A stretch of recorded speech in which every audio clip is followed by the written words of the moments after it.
What's going on, ladies and gentlemen? Welcome to Double Coverage. Hope you're still living, loving, and breathing sport. I am Dom with the great man who has returned, Sauce. How are you, mate? I'm good. I'm feeling refreshed. You look very relaxed. I'm very relaxed, mate. A Very bit too relaxed. relaxed for my liking. A bit too relaxed. So, I don't know. Are you going to get fired up tonight? Is there any Le Mans potentially on the horizon? Well, Doma, look, the one thing about obviously having a bit of a vacation, you have a bit more time to scour the socials and do a bit more scouring of Instagram more than usual, and when you got general work duties day to day and you're a bit tired and you're going to spend time with the wife and so on, so you got to spread your time around. You find little other pockets of time. Well, let me tell you, those pockets of time has found me some very, very, very ripe lemons ready to be picked off the tree and piffed over the fence at the neighbour's house and break a couple of tiles, as I used to do back in the day. I'm not going to lie. For the lemon tree out the back, it's always fun to send them launching. Well, I'll be sending a few lemons launching at a few people tonight. Don't you worry about that, ladies and gentlemen. So stick around, because I'll tell you what, I gave one of the last lemon that we gave on this show, I nearly passed out. I know, you almost passed out. Yes. From how long I'll let the lemon rip for. Tonight, I might rival that, because it's this what has happened. I'm just baffled. I'm just baffled. Not impressed either. Not impressed. Not I impressed. wasn't aware of this. I wasn't aware of this till you brought it to my attention. Dom And the didn't fact know. that it hits close to home with one of our good friends, mate, you got the blood boiling very quickly. So stay tuned for that, Lamont. Adam, welcome to the show. We're going to get into straight away because we've only got about 60 minutes tonight, literally, like the TV show As on you can Channel see, it's 9. not on the Tuesday. If it's on the Tuesday late, we know, Hours. mate. There's the allocated time. There is no It's till we get sick of speaking, really. But when we do these early ones, it generally means it's going to be a quicker show. We're a bit busy this week, but This man, rain, hail, or shine, we turn up. we're still here. We're still here. And he's not getting a Le Mans, Adam. Why would he get a Le Mans for, mate? I think this is the perfect business opportunity for the cappuccino. For the Cappuccino! for the big cappuccino. This is the perfect business venture. All right.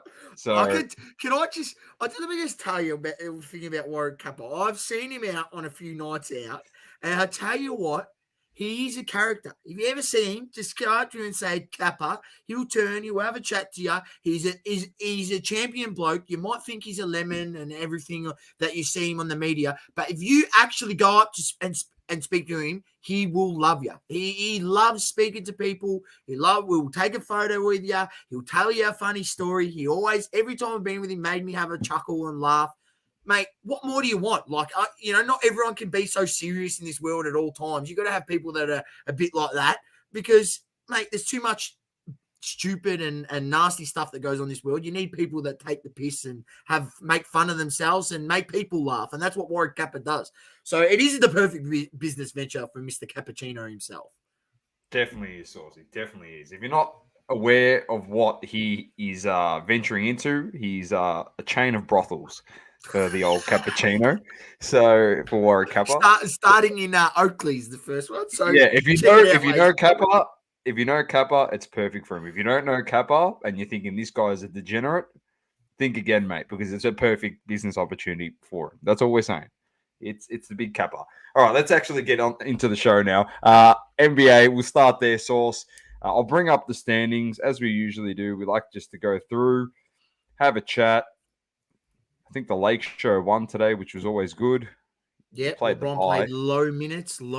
That's what. That's what we're doing. He rested against Portland. We got the W. This is what we need to do: manage his minutes early on in the season. First half of the season, keep his minutes down. Team's playing really well. Denver on top, killing it. Minnesota, who lost to Denver today in the second seed. Their offense is number one, defense number one going into this game. They've been dominating. The Timberwolves absolutely dominating. Yeah, Minnesota, they versed Golden State today. Golden State today. Denver played against Who was Denver against today? Clippers. Sorry, Denver Clippers, and they beat 6-0 Clippers now with Harden, Doma. Yeah, they're struggling. Dallas in third. The Rockets, a bit of a surprise packet so far, sitting in the 4th seed. Oklahoma in the 5th seed. Then we've got the Kings. Lakers in the 7th seed. Warriors in the 8th seed. Zion, did you see Big Daddy Z? Said he hasn't really bought into his new role on the team at the moment. He's just trying to find his footing, get some consistency, and hopefully he can build into that role. So, yeah, we'll see what happens with him. Phoenix hasn't been playing his dominant self that we know he can play, Doma. I'll just say that. And he's still dropping 24 a game, so it's like I want to see more out of Zion. I want to see more. He was. Okay, you got any $1,000 Prism rookies slabbed? PSA 10s. Remember when they were going for 1,000 USD for a base card with a bit of gloss with the silvers. Oh, unbelievable. Suns in the 10 seed. Bradley Beal got a bit of a run in the last week as well, which is good. The Jazz, Clippers are shit, as you said. 0-6 with Harden. They've been absolutely struggling. I don't know. Someone in our chat on IG said that the piece that will get traded, unfortunately, would be Westbrook if it doesn't work up until the trade deadline. I actually feel sorry for Westbrook because before they acquired Harden, the team looked really good. It did. And you said that, Source. You said it looked really good. The depth was great. The way that Westbrook was linking up with the players was fantastic. And now you got such a ball-dominant guy that's trying to play the same position as Westbrook. Low points, triple-double. It's like the same guy. I don't know. It's really weird. Really, really weird. It's not working. So one of them's going to have to go. And I think it's gonna be Westbrook. He's going to be the scapegoat again. I'll just say this. Kawhi has had to take such a step back in the amount of shots he takes and things. Mate, you know what? He's the last guy on the team that should be taking a step back in terms of because his shot quality and shot selection and shot making ability is so good, especially in that mid-range when you need a bucket. There's no way that he should be sacrificing the amount of shots he's taking per game.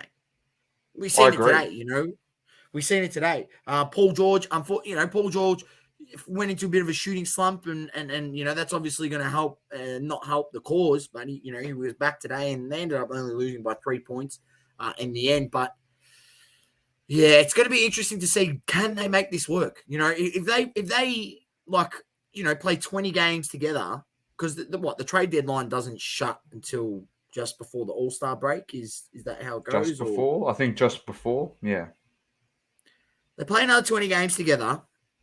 Say they go, I'd say they only win 6 of those games. What do they do? What do they do? Even if they go 10-10, maybe they think, maybe they fix some things. But, next 20 games, they've got to go above 500. They've started 0-6 with Harden. Now, it's going to take a bit of time to transition. But how 100%. Much more time can you allow it to take? The positive thing is that they've completed this trade at the start of the season. They've made this happen. It wasn't like a post trade deadline deal. Yeah, correct. Like late in the season and they're struggling. They've got a lot of time to figure it out. And they will figure it out. They will. Tyloo will figure it out. Those stars will all figure it out.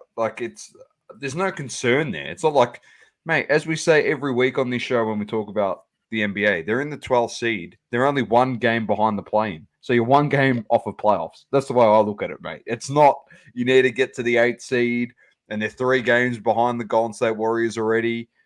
Mate, they're a game out of the play-in. So they're a game out of the playoffs. I'm telling you don't want to be playing the Clippers in the play-in. Let's just put it that way. With all that experience on that team. So I'm not concerned about them in the slightest. It's a concerning start on the fact that they got a lot of ball-centric guys in that team. Westbrook, Paul George can play off the ball, which is a good thing, but he is pretty ball-centric. Harden's very ball-centric. So, but they will work it out, I hope, because it'd be pretty impressive, that team, when it gets rolling. Global, welcome. Matty Cams, welcome. Adam says, Harden's not the beard no more. He's the problem. Well, funnily enough, Harden played this type of role with Kyrie and Kevin Durant at Brooklyn. And they ended up making it work. They were toenail out of making the finals. So it will work. It's just a matter of time.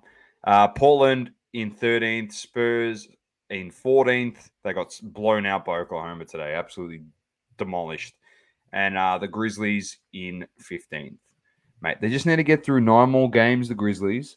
Everyone's like, oh, they're so bad. They're 2 games out of the play-in spot. They got to get through 11 more games. When Ja Morant comes back, that whole franchise turns around.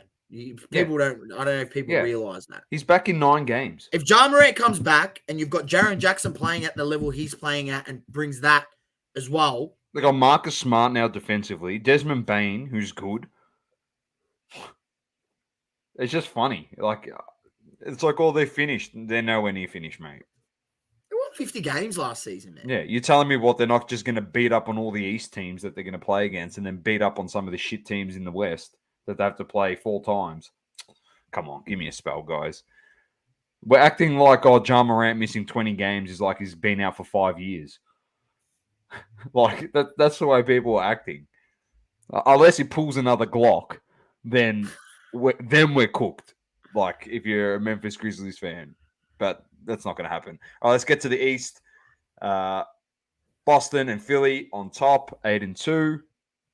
Indiana, Philly, 7-4. Seamless without Harden. Maxi's picked up the slack. Joel Embiid is, playing well.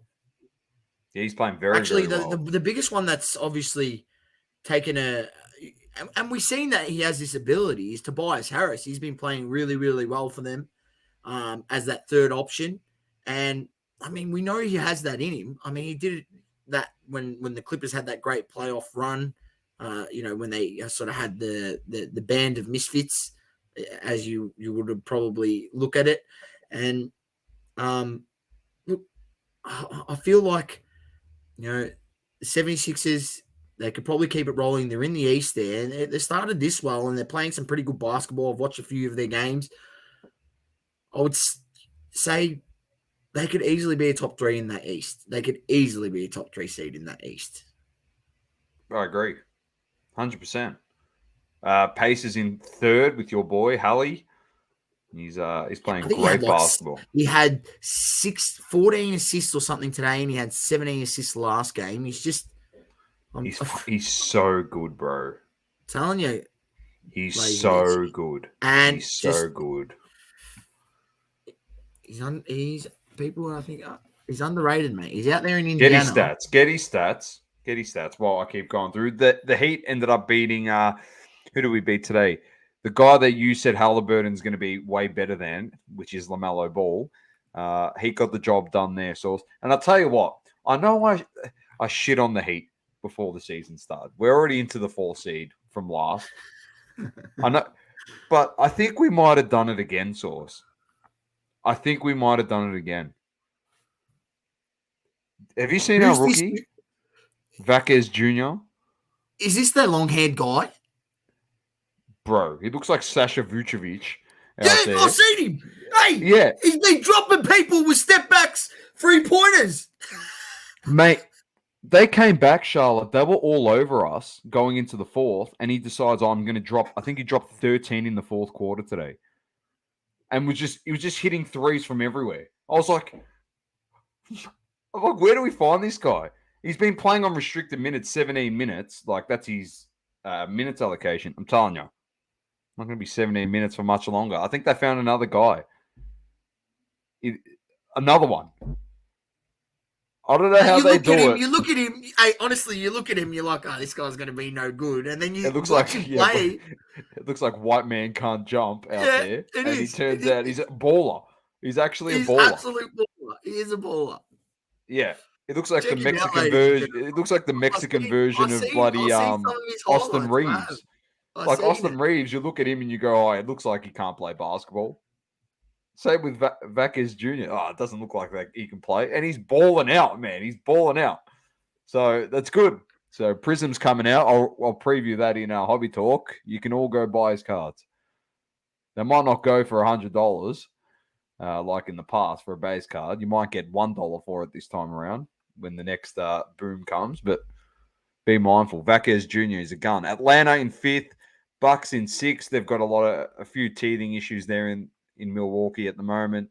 Nets in 7th. Unfortunately, once again, Simmons is injured. Source. Not sure if you saw this. He's injured again. The Knickerbockers stink. They're actually terrible. I expect them to make a fair few moves at the trade deadline. Probably Julius Randle gets moved. I don't know what they're going to do, but they're not great. The Magic in 9. I actually don't, and I'm not sure if you've seen, they got rid of Obi Toppin, and he's been starting for the Pacers, and he's been playing tremendously well. He can step out, knock a corner three. He's got the athleticism. He's got his defense now. He's blocking shots. Why the hell they got rid of Obi Toppin when he brings that energy and that excitement off the bench? He's actually starting for the Pacers now. Maybe it's a development, because you know who else is getting a bit of a run? Kevin Knox is getting a bit of a run at Atlanta as well. I noticed. Cam Reddish is getting a massive run at the Lakers. They acquired him. They rarely played him. They waived him. The Lakers have got him. But at Atlanta, before they traded him out to get DeJounte Murray in that trade and whatever, he was getting minutes. Then he got injured. Then he went to New York. I thought, he played with RJ Barrett in college. It was him. It was Barrett, him, and Zion. They all played together at Duke. And I was like, they'll give him a bit of a run.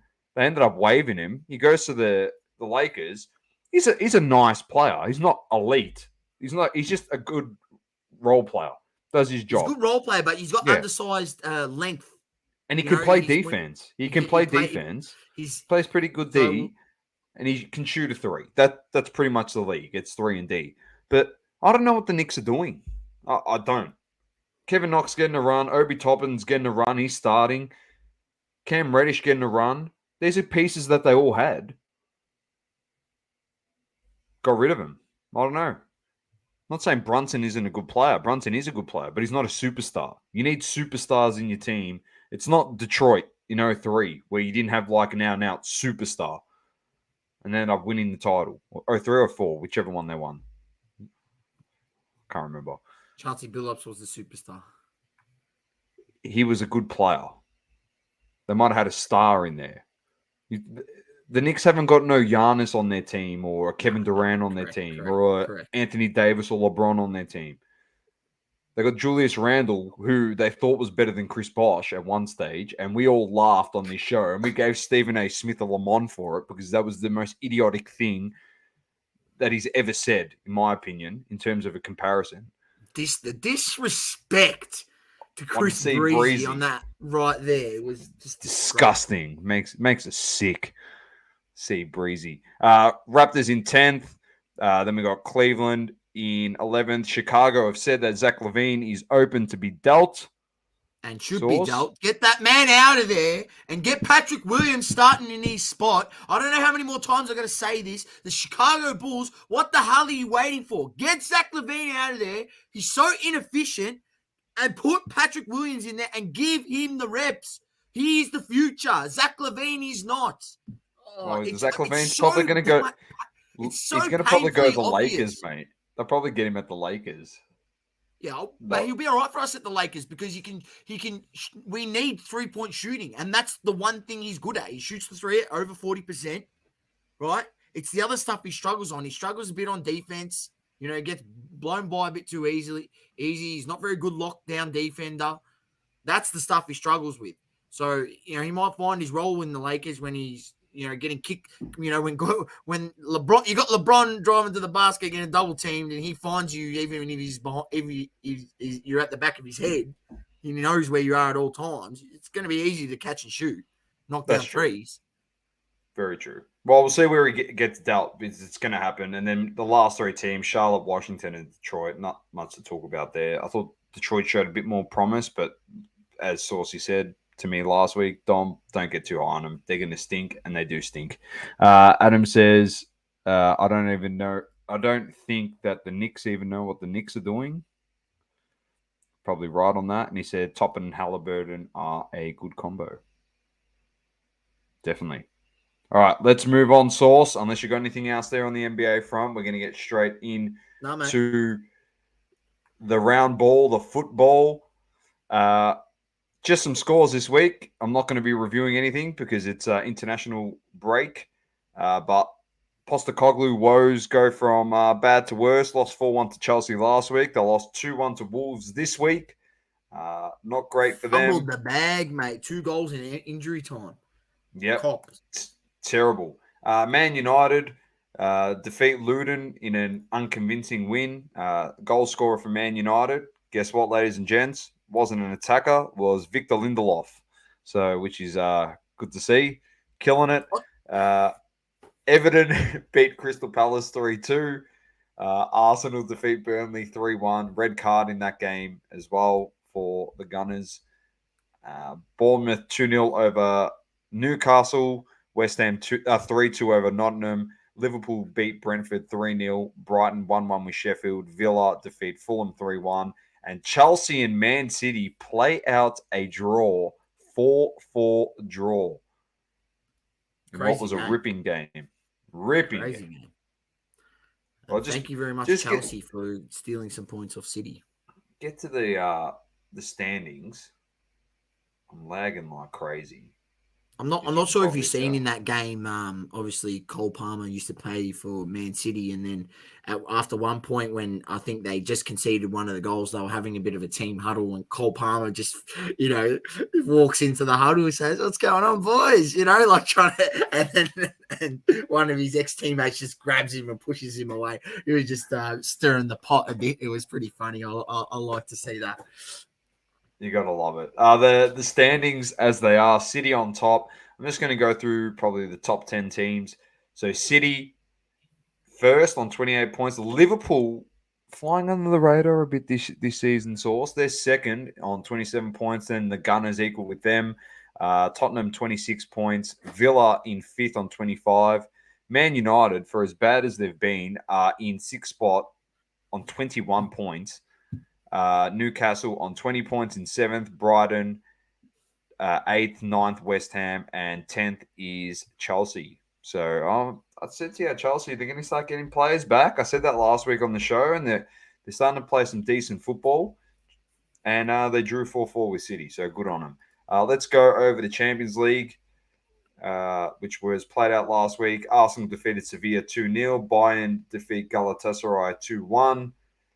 Madrid 3-0 over Braga. Just go into the main ones. Dortmund 2-0 over Newcastle. Shakhtar defeat Barca 1-0. Atletico beat Celtic 6-0. AC Milan beat PSG 2-1 with the Rafael Leao tricycle kick 2.0 to rival Messi's. It wasn't great, but it counts. Everyone was going nuts over it. And then, of course, the big game.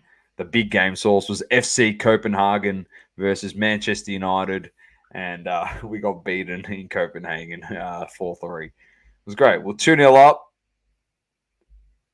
and do you know what happened? They scored two. Red.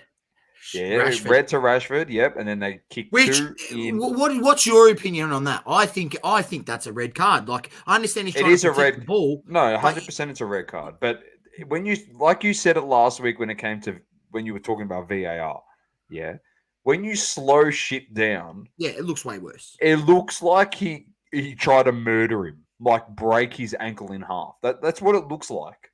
It's so bad, but it was a red card. I had no No qualms with that at all, mate. I was like, yeah, get him off. Like, what are you going to do? The guy can't kick a goal to save his life anyway, so who gives a shit? Whether he's on the field or he's not, whether we've got 11 men or 10 men, does make a difference to Man United. But the fact that we actually scored goals is beyond me. And they kicked, well, 2-0 up. Hoyland kicked the first two within the space of 20 minutes. And then they kicked two in stoppage time at the end of the first half, which was fucking, I was fuming. I was actually losing it. One was a Lost your VAR pen. concentration. Yeah. And then we got a lucky VAR pen call in our favor, which I was like, oh, maybe the tables are turned. We're up 3-2. They score, goes 3-3, and then they scored in the death, mate. And you should have seen me. I was ropeable. The fact I was just pissed off because the fact that Bayern did us a favor. They beat Galatasaray. And all we had to do was win. And we'd be right back in the mix. You might be in danger of not We're in qualifying. danger. We're cooked, mate. We stink. We're shit. We're so bad. Anyway, that's it for the Champions League. And of course, we can't go a week without talking about the greatest league on the planet, Source, almost at the #1 ranking, and that is the Saudi Pro League. We had Al Wada losing to Al Nassr 3-1. Guess who scored again? Don't need to say the name. You all know. Al Aktud defeated Hazem 2-1. Al Fayha draw with Al Ettifaq 0-0. Al Ittihad 4-2. Benzi gets his first hat-trick, Source, in the Saudi League. Your boy. 4-2 win there. Al Hilal 2-0 over Al Tawun. No surprises who scored for Al Hilal once again. Big Mitro. He scored again. He's scoring for fun, mate. Riyadh 1-1 with Al Fateh. Damak and Al Ali 2-2. Khalij 3-1 over Al Tay. Al Raid 2-1 over Shabab. And rumor on the street, it's picking up a bit more steam, Source, that Al Nassr might get a bit of a wild card entry into the Champions League, the 24-25 Champions League season. It's getting a bit more steam. UEFA said they have turned into one of the most popular, and you're going to be able to talk about this because you were over in another part of the country. They've turned into one of the most popular teams on planet Earth, Al Nassr. And you messaged me something when you're out in Thailand, because you know the fakey specials over there for the tops are unbelievable.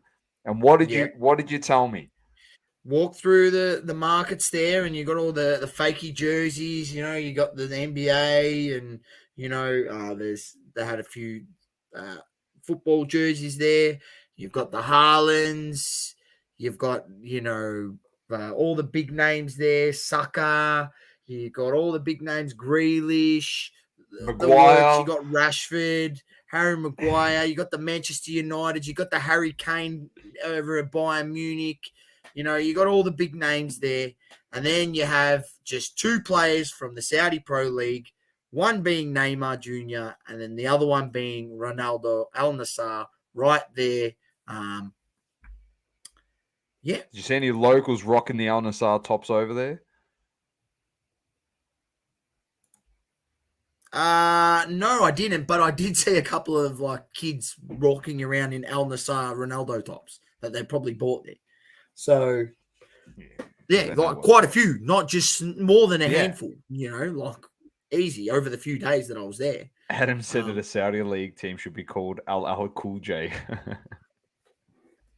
That's very good. I like that. So no games this week with the break. Let's get into F1 quickly. Vegas GP this Sunday, the 19th of November, 5 p.m. on the Vegas Street Circuit. So tune in for that one. There will be no off the grid once again because we'll be at the Hobby Hangout, and at 5 p.m. we'll be at dinner. So hopefully we'll just tell them to put it on at the pub. That'd be great. Yeah, we'll watch it there. We'll do off the grid from the pub. Why not? Not doing that. Get out of control. All right, that's it from me. UFC for you, Source. Doma, UFC was a massive card. UFC 295. I watched a few of the fights, so I can give you a bit of a roundup. But before we get into that, UFC is sponsored by Roll Clean Soap. Head to rollclean.com.au and check out their soap varieties. They're number one in MMA, BJJ, and martial arts hygiene. Don't be the smelly guy at the gym. Roll in with confidence and destroy the competition. Roll Clean, we've got your back, and they keep you fresh at Roll Clean Soap on the socials. And make sure you head to their website. Use the code double coverage for 20% off your first order. All right, Doma, UFC 295 over the weekend.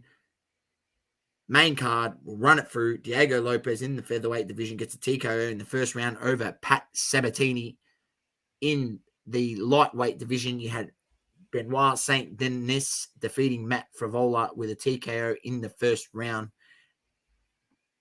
In the women's strawweight, Jessica Andrade defeated Mackenzie Dern, giving her first TKO of her career in the second round. Andrade has crazy power.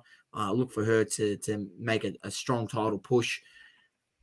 In the heavyweight division, which the co-main event, got this one wrong. Thought Sergi would come out because he was the more active fighter, been fighting more often. Tom had a few injuries coming back, took it on short notice, went in there on 2 weeks' notice and pulled out an absolute cracker of a victory. Hit Sergi right on the, right on the eardrum, right on the side of the head, and then you seen just the equilibrium go straight away, and it was, good night to the floor, a couple of hammer fists, knocked out within 1 minute and 9 seconds. I think there was 1 minute and 9 seconds to go in the round one. So all set and done in round one. Tom Aspinall gets the win. He is now the interim heavyweight champion and in line to now fight John Jones. Should John Jones be fit and back and ready. That will be the fight in the heavyweight division. So that looks like a cracker. And then the main event, if you don't know, now you know. Alex Pereira, the two-time champ. Thank you very much. Obviously shared the card on the socials. Doma was happy to have one of Tyson Beck's rookie cards in hand. People want to question the stoppage and how it went down. Bro, people want to question the stoppage. What I just want to ask them, what fight were you watching? He was literally holding his arm, and while he's holding his arm, he strikes him with 3 clean elbows to the side of the head, and he doesn't even move his arms from around his back to the side of his head to stop another one. What is the ref meant to do on that point? Is the ref meant to let him keep taking elbows to the side? He's probably knocked out. That's why he didn't move his arm there to block it. You just don't know because he's leaning up against his body. Like, those strikes, those elbows that he was throwing while he's grabbing him, Yuri was on his knees grabbing him, they were so clean. I don't know what people were complaining about, what stoppage. Yuri himself said, I was knocked out. Like, the ref made the right call in stopping the fight. So people complaining about the stoppage, you don't know anything about MMA. That was as clean as they come, if you ask me. No doubt about it. And once again, what actually started that vicious sequence, Doma, the left hand that obviously knocked out Adesanya multiple times now. That left hand, I'm just telling you, that it's got concrete in there, Dom. It's not made of bone and flesh. Man, I'm telling you, he's got concrete in there. He's literally injects concrete into his veins, and bang, that hand is that heavy. And like, it wasn't even a big wind-up. It came from this short, sharp angle, boom, straight to the chin, and it started the downfall of Yuri. Up until that point, Yuri actually looked like he was on top in the fight, but you never know with Alex Pereira and that power, and he proved it once again. And his coach Glover was definitely happy. He revenged. Obviously, Glover lost to Yuri in his last fight, so he avenged his coach as well. So that was a big and a delightful moment for them too, where he jumped in the cage and picked him up. But yeah, look, congratulations, Alex Pereira, for the 2-time champ and 2 division champ. Obviously not called out Adesanya. He did call out Adesanya. Adesanya doesn't want anything to do with it. He's just like, no. Adesanya, I'm telling you, he got his back.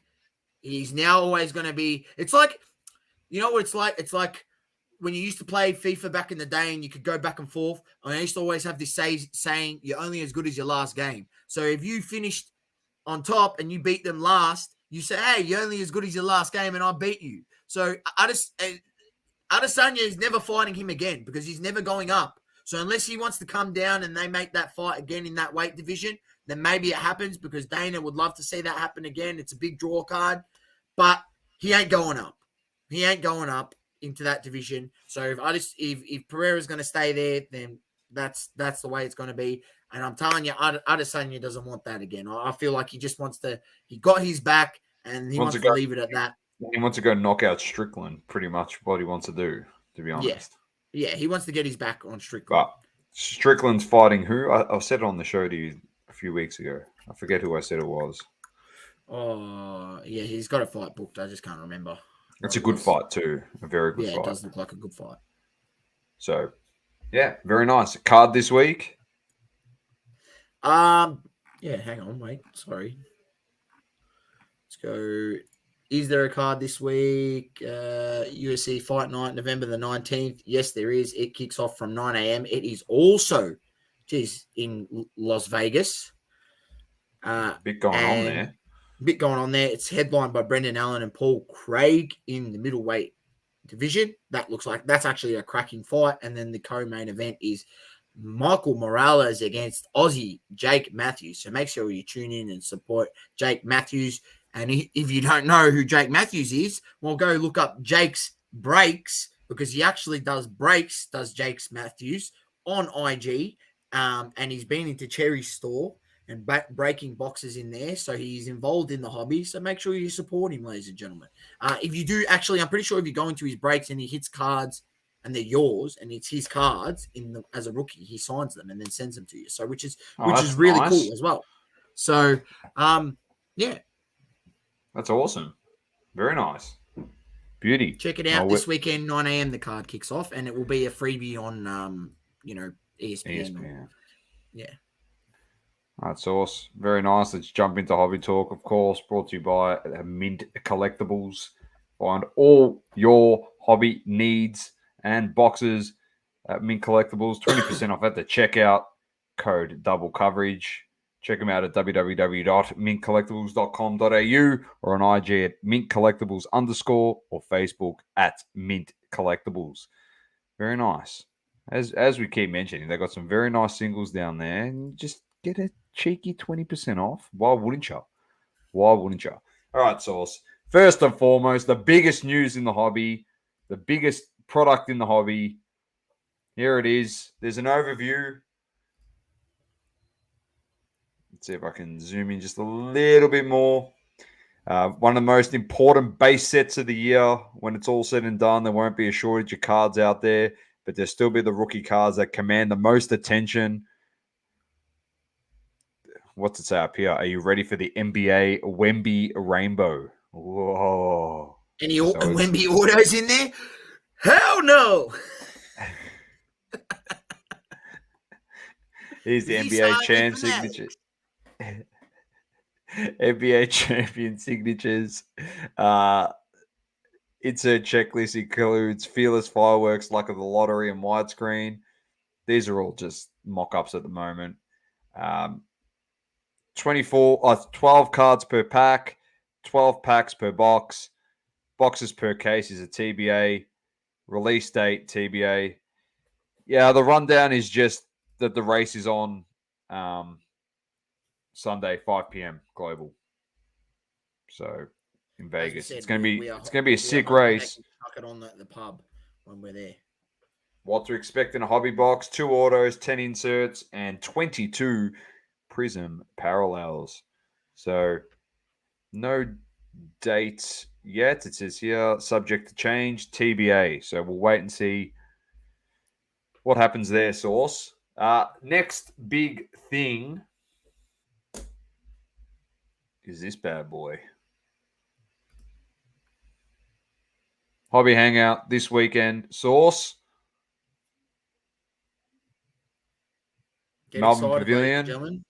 Get very excited. It's always good to catch up with everyone there. Yeah, we'll have a table down there as always, and Saucy's got his selling some speaking stuff. engagement. Yep, I'll be up on stage speaking when no one can hear me at all if they haven't upgraded the speaker systems, which we hope they have. But nonetheless, if that is not the case, still come see me up on stage, rambling on like a lemon, as I usually do. But yeah, I'm excited, Doma. If you see to the back there's my boxes on the bed. I am literally been going through repricing singles, adding new singles that I had sitting in boxes that I didn't even know. Opened up boxes. Oh, there's more cards in here. Bang! All right, take them out, pricing them up, pricing all. I'm bringing some very nice autos, so make sure you come check it out. Got UFC, bit of few NFL cards that I'm going to throw in there. Not autos though, just some patches and some other stuff that I've bought along the way. And what else have I got? Some NBA autos. I've got some bit of football, round ball autos as well, and some patch cards and things. So numbered cards. Make sure you come check out our store, say hello, and yeah, maybe you might be on the mic. I don't know. I'm just deciding what we're going to do for some content. So we always usually make a video for the day. But yeah, definitely excited. And if you can't make Hobby Hangout, that's fine because there's a show the day before the Melbourne Card Fair. I've got it here. So you can also check that one out, which I will be at as well. I've decided, you know what, I'm coming back and I'm just going to go to all the card shows this weekend. I'm pretty pumped up, and I'm not set up there, Doma. So I'm just going down there just to have a bit of adventure, bit of something to do on Saturday morning. So make sure you check it out. That is this weekend at it's the Melbourne Card Fair at the Big Fields, which is in Big North Melbourne. It's very close to Arden Street, North Melbourne, where the home of Kangaroos is. And yeah, make sure you check it out, Melbourne Card Fair. That's this Saturday, and the Hobby Hangout is this Sunday. So back to back shows in close proximity. If you do live, pretty close to the city or on I mean, I'm lucky because I'm not too far from the city, and that's Matt's Card Shop. We're back to back this Sunday in terms of stalls, boys. Content galore, extra security too. Well, that's what we need. That's what we need. And ladies and gentlemen, just obviously with all of this stuff and the card shows coming up, just be a little bit vigilant, right? We all want to trust and have that trust that everyone in the hobby is great people, but there are scumbags out there. So just be mindful of when you're bringing cards out, when you're showing cards to other people that maybe you not have met before or whatever, or you're looking to trade. Just keep track of your shit.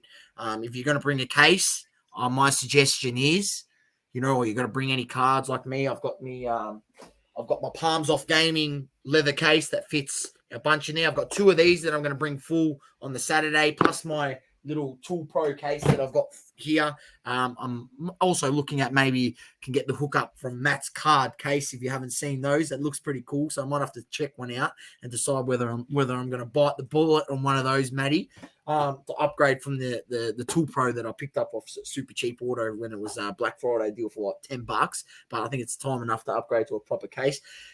Full this Saturday. And just make sure you take photos of your inventory or know exactly what you got. If you're too lazy to write down your inventory on a spreadsheet or something, well, just take it out and take a group photo, lay it across your bed, across the table. Maybe you might photo 10 cards at a time so you can get it done quicker, and just know what you've got, right? Just know what you're bringing, know what you've got.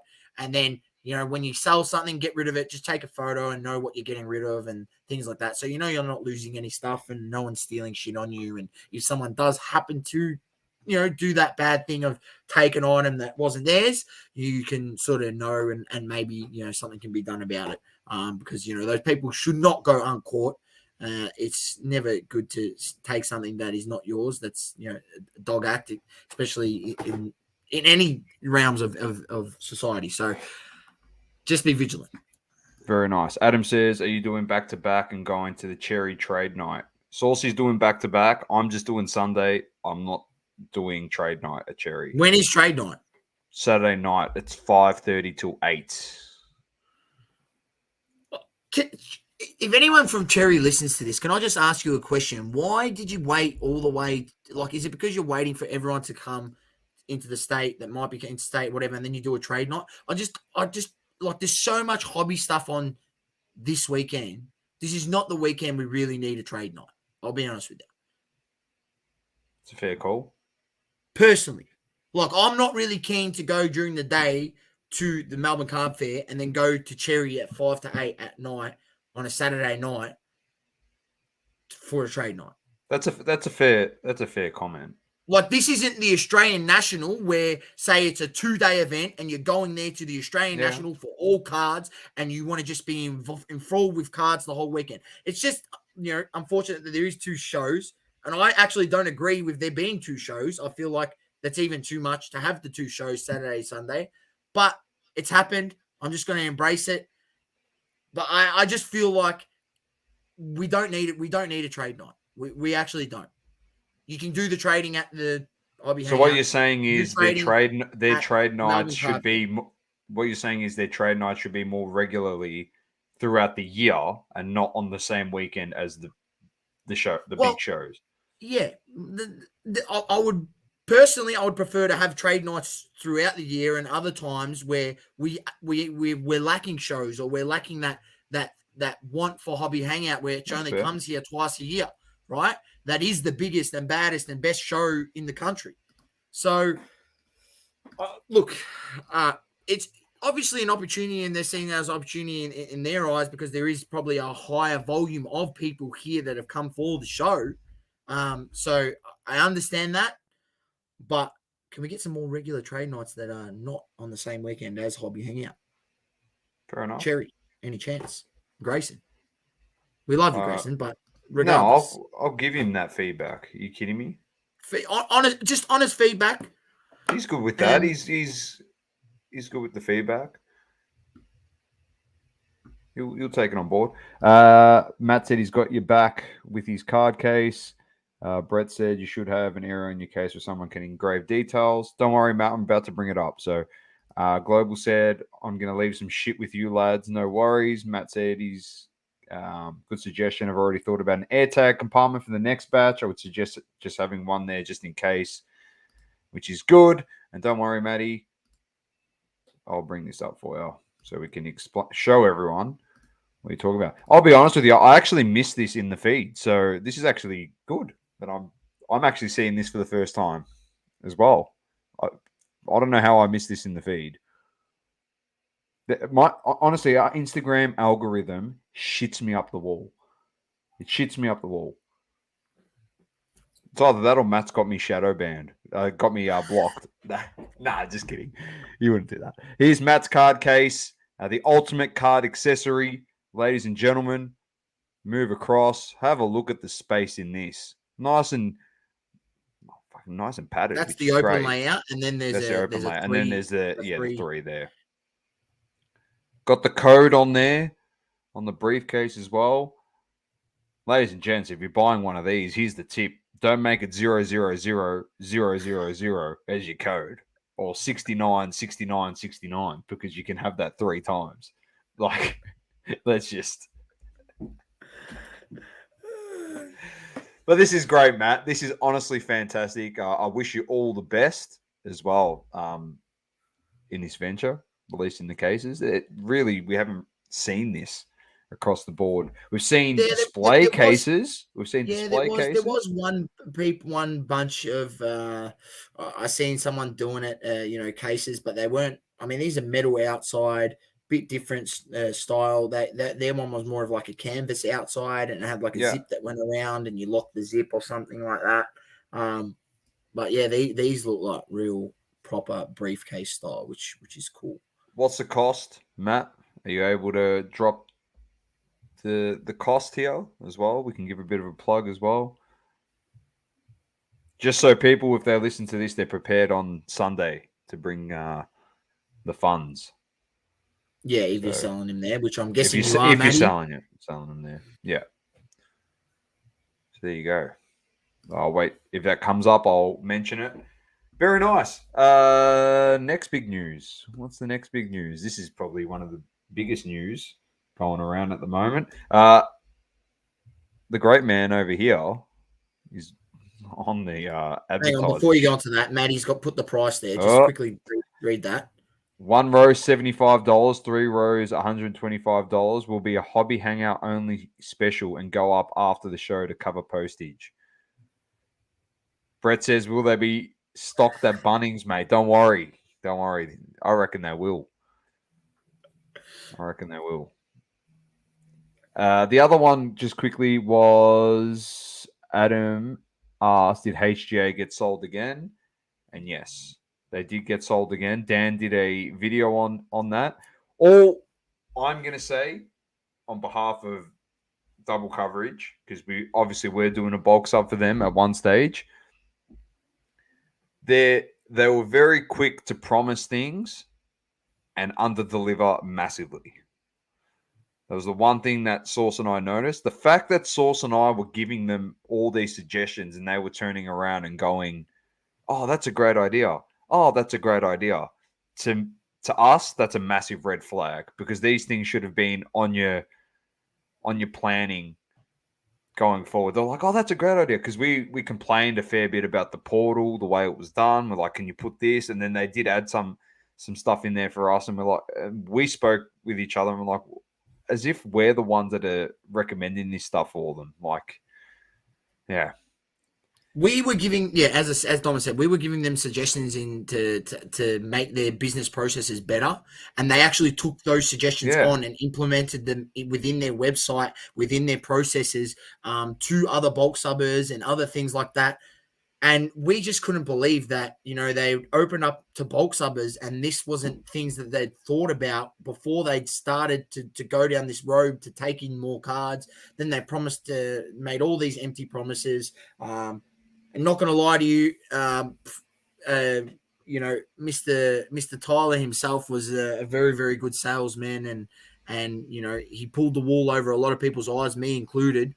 With the way he spoke and everything, and that's why now I literally do not believe any person in the hobby and what they say to your face, and that includes anyone up until the point of the big dogs in this hobby, because they'll say one thing just like politicians and they'll do another thing, right? So you can't believe everything that comes out of someone's mouth, and that's probably one thing that I learned the hard way, and in this hobby and being ripped off in certain aspects, sending cards there for $50 a pop, that was literally a waste of money.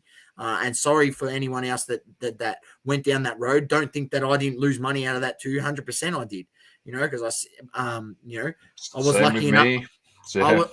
I was lucky enough to get a couple of big cards back, and at the time when people were still buying HGA cards, I sold them off, and that offset a lot of that cost, and I didn't do too bad out of it. I didn't lose, thousands of dollars, a couple $100. I'm not going to lose sleep over it.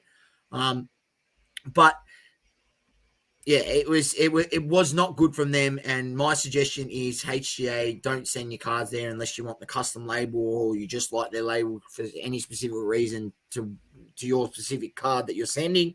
But other than that, it's a waste of money. It is a waste of money. And if you want to send your cards anywhere, as we've said to you, you send them to PSA because people are going to pay more for that piece of plastic, and it now only costs you $27 Australian, I think, to send a card, or $30. So yeah, and the fact that PSA started lowering their prices and HGA never lowered their prices for ages, that was another thing to go, well, why are people going to keep using you if you're not going to compete with PSA's lower pricing?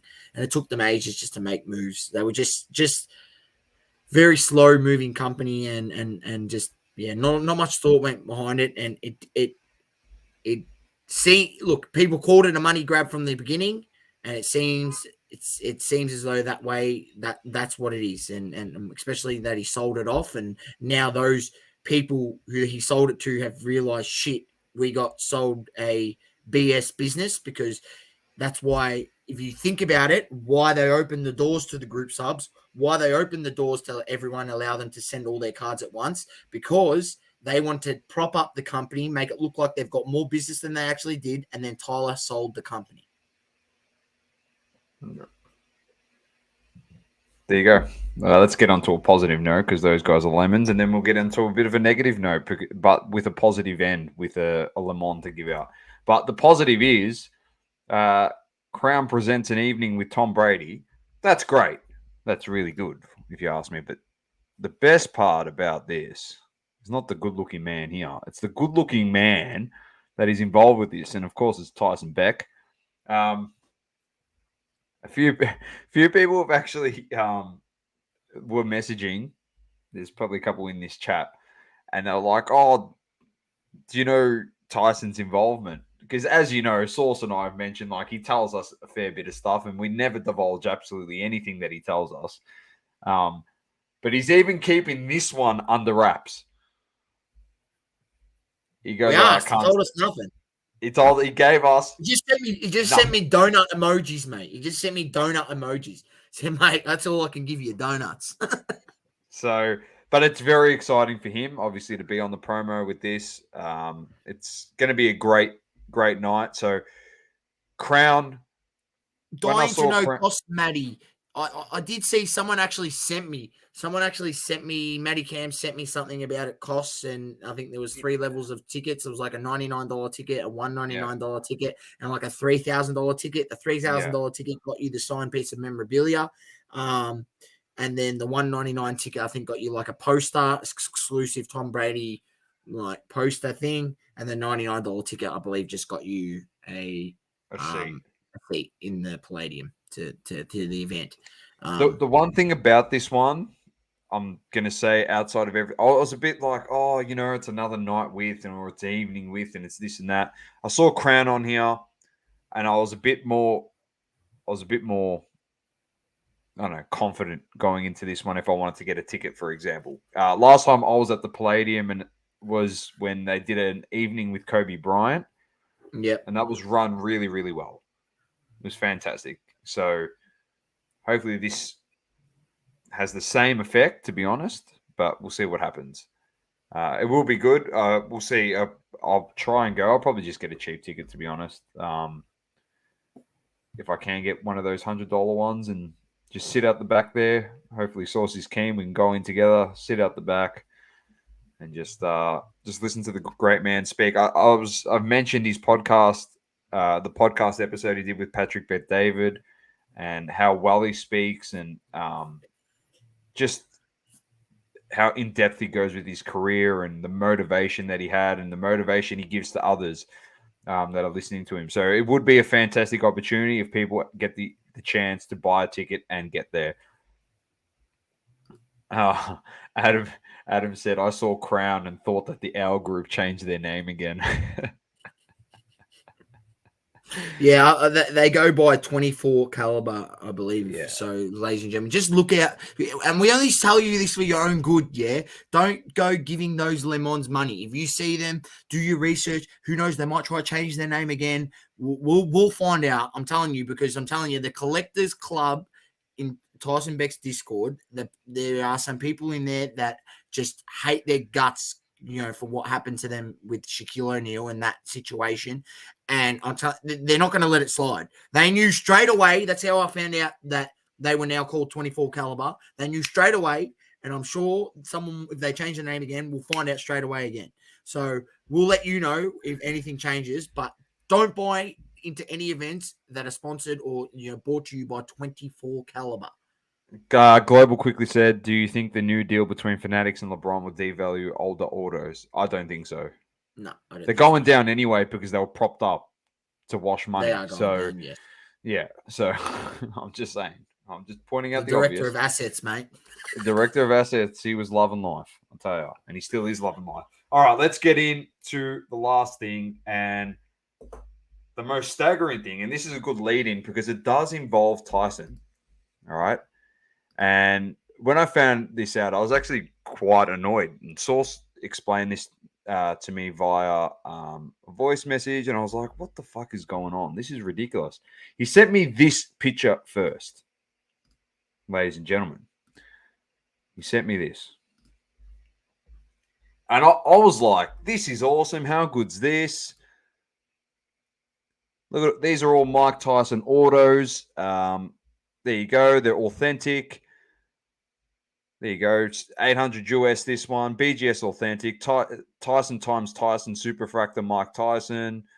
There's another one there and another one here. 800, 725. These are all the cards here. What do we got here? 12 cards, source. Looks fantastic. And I'm like, this is so good because as Tyson's mentioned in the past, PSA, all the grading companies never recognized his work as technically a part of the hobby. They recognize it as a custom card and they wouldn't grade them. And obviously they've done the 180, which is great for Tyson. All right. If you're buying the card, you want to grade it, it's great. But then Saucy explained to me that these cards here are all stolen. And my jaw hit the fucking floor. And I said, how in the world are these 12 cards stolen? Now, Saucy, you're able to explain this to everyone because you have the understanding of how these 12 cards were stolen. So if you would like to indulge us in this before you lose your absolute mind at these Le Mans. So obviously, anyone who's followed Tyson Page, you see that most of the time he meets the athlete themselves, goes there, meets with them, does the signing, usually gets a photo and maybe does a little behind the scenes content and things of that nature.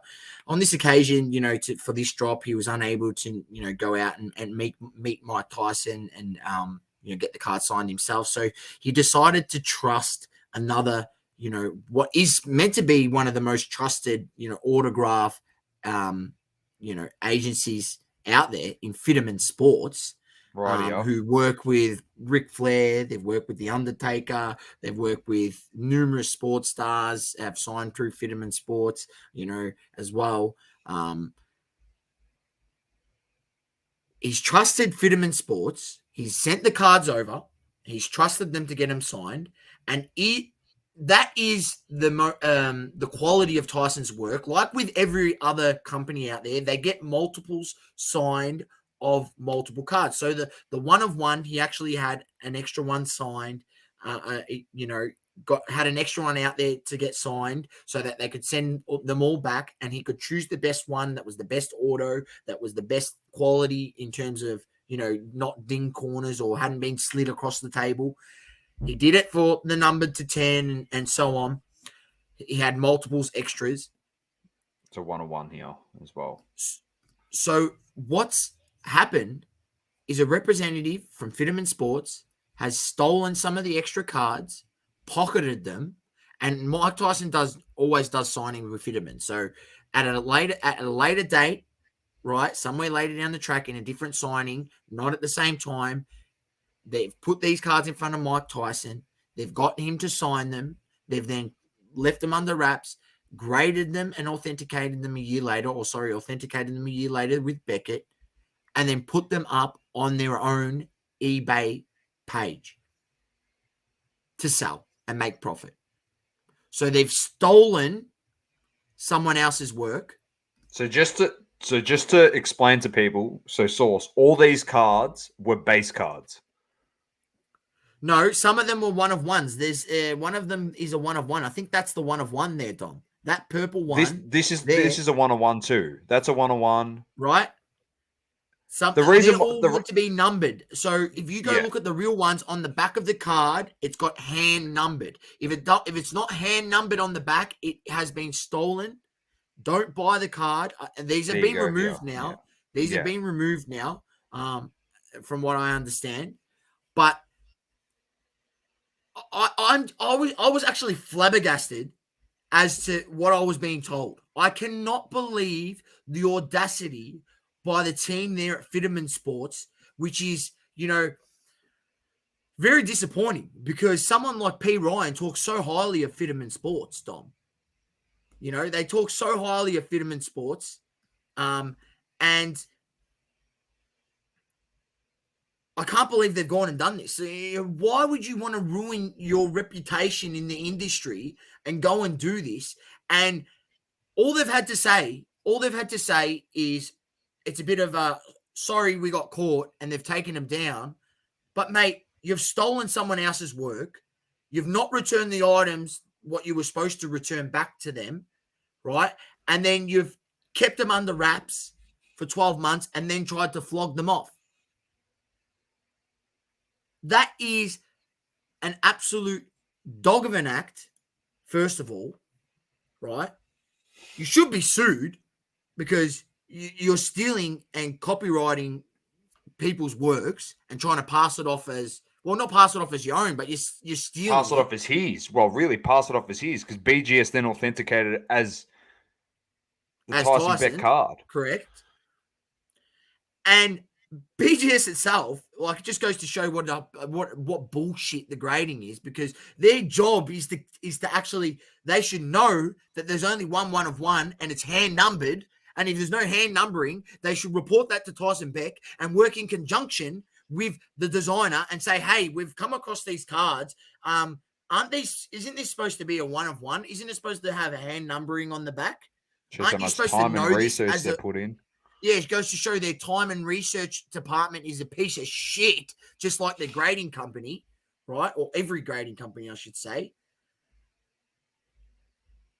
It just irritates me, Dom. It irritates me that you've got these, companies out there think that they can take advantage of the small guy. And in this case, Tyson is the small guy, right? He is the small guy in this case. You might think he's big in terms, but I mean, he works for himself. He's not a Panini. He's not a Tops. He's not a Fanatics. They're big. They're big, big lions. He's just a small cub that's in the same, happens to have to live in the same enclosure, right? As these Le Mans who are trying to steal his work and make profit off it. For that, you Fitterman Sports are lemons,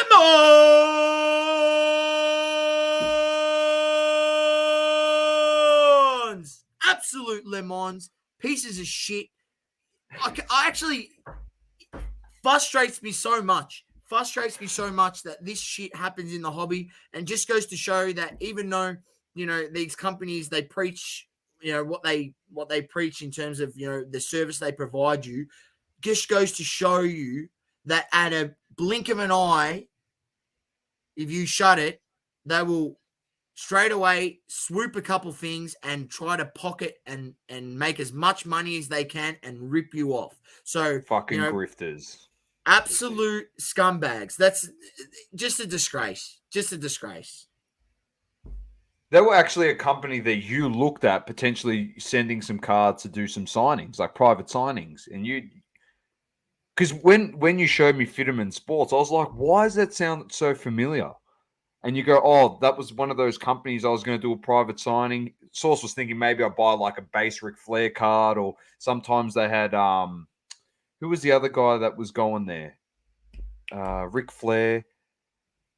There's another NFL player or an NBA player. Or Magic Johnson sometimes goes there, and Source was like, oh, I might send some base Magic cards there, get him signed. It'd be pretty good. I can put him in the PC. So I was like, oh, Fitterman. Oh, it sounds familiar. And then he said, oh, they stole the cards. He goes, all those cards are stolen. And I was like, are you kidding me? That's ridiculous. I wouldn't trust them with shit now. How can I know to trust them that they don't? I know that they get the card signed, but if the card wants to be graded, they swap out your card for a shitter quality version of your card. Or how do you not know? You don't know anymore. How can you trust them? You might send a nice quality, exactly, card. You want to get that authenticated and graded, and you expect it to come back a 9-10 because the quality of the card. You hope that they're looking after your card you send, and then they see, oh shit, this is so good. Let's swap it out for another one, as Dom mentioned, and they give you the shitter one. Oh, it got damaged in transit. Oh, it got damaged when he was signing the card. They make up some fucking bullshit reason, and you get absolutely shafted as the collector. Like, these are the things that when I see this, a company doing this, these are the things that go through my head going, well, fuck, if I send my cards there, well, in what way would they screw me over? Why wouldn't they screw me over? I'm all the way in Australia. Nothing I We can should be fucking do think- about it. yeah, Can't but like we I can should be jump thinking on a about plane this. and go straight away and fix the problem. Go to their office. I don't live in America. Like, oh, it's a disgrace. Unless the office is in LA and we get Big Boy, he'll go down there for us. Don't worry, he'll sort that shit out. There'll be no such thing as Fitterman sports cards anymore. I'll tell you that much. Global says now that Dan the man knows this will blow up. I hope so. We'll speak to Dan post this, and it would be a great piece of content for him to do, and he'd definitely go into it even deeper, to be honest. So, and not for anything, you mess with one of the Aussies, of course we're going to come to and defend one of our own, especially Tyson, who's a friend of ours. So it's like, yeah, ridiculous. And Global sums it up perfectly. It can't be the first scam they've ever done. Completely agree. It's just because Tyson is so meticulous, that's why it gets picked up. So if you see the 2 1-on-1s out there, that wasn't a printing mistake by Tyson. It's deliberately done because he gets those cards back. And Saucy, what's he do with the extra 1-on-1? He destroys the card if it's no good. He destroys it. He doesn't just go, oh, here you go, I'm going to release another 1-on-1. I'm now turning into Topps Beck, not Tyson Beck. He's not like that. So I can't believe this story, to be honest. They deservedly deserve that Le Mans. So, yeah, it's about 20K worth of cards, Brett. Based off what they've got them all priced at. They're all at around, well, funnily enough, they're all $1,230.28 each, pretty much, all of them. So, ridiculous. On that note, Sauce, we're going to wrap it up there. Hobby Hangout this Sunday. For those that are coming to dinner, I'm going to create a chat. I'll let you all know, give you all the details. I've booked it. Keep living, loving, and breathing sport. We'll see you there. I'm Dom with the great man Sauce. It's double coverage, and peace out.